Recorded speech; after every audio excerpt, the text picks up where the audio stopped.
महेन्द्रगिरी पहाड़ रे बेआईन निर्माण एवं खनन अभियोग उपरे जवाब मागिले ओडिशा उच्च न्यायालय।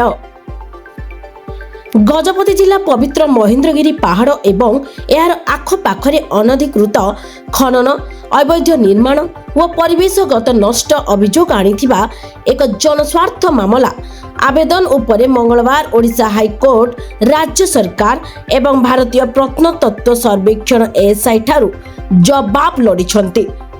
गजपति जिलार सबल संप्रदायर प्रदीप कुमार भूया, दाशरथी भूया एवं राजेंद्र सबर एही आवेदन दायर करथिले। आवेदनकारी पक्षर आईनजीवी शिवशंकर महांती प्रतिनिधित्व करथिले। विचारपति के आर महापात्र एवं एमएस साहू अवकाश खंडपीठ भर्चुआल मोड रे आवेदन शुणाणी करथिले। राज्य सरकार पक्षर अतिरिक्त सरकारी वकील एसआर पटनायक प्रतिनिधित्व करुवा बेले भारतर डेप्यूटी सॉलिसिटर जनरल पीके प्राही एएसआई पक्षर उपस्थित थिले। ग्रीष्म छुट्टी पर मामला परवर्ती शुणाणी हेबो बोली जणा पड़िछि। आवेदनकारी माने दाबी करथिले जे सेमाने पवित्र महेन्द्रगिरी पहाड़र वंशानुक्रमिक पुजारी एवं पहाड़ उपरे अवस्थित एएसआई संरक्षित भीम, कुंती और युधिष्ठिर मंदिर निकटरे समस्त अनधिकृत खनन, अवैध निर्माण, जबरदखल, कृत्रिम मूर्ति स्थापन एवं अवैध धार्मिक कार्यकलाप बंद करबा पई तुरंत निर्देश आवेदन करथिले।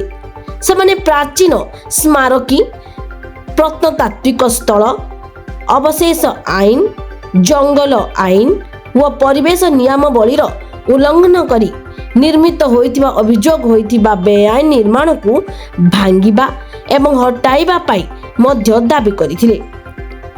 पीआईएल रे कुहा जायछि जे महेन्द्रगिरी पहाड़ सबर व कंध आदिवासी संप्रदाय पाई अत्यंत धार्मिक, सांस्कृतिक एवं परिवेशगत गुरुत्व रखे।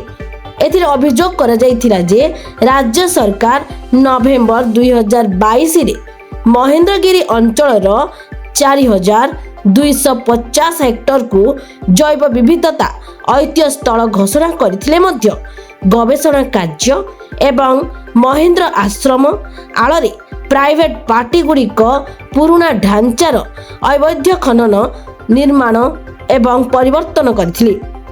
कोर्ट रे दाखल होइतिबा फोटोग्राफ गुड़िकरे कुंती मंदिर निकटरे खनन, युधिष्ठिर मंदिर निकटरे गछ उपाड़िबा एवं संरक्षित स्मारकी चारिपाखरे निषिद्धांचल मध्यरे एक कंक्रीट रास्ता निर्माण करा जायथिबा दर्शा जायछि।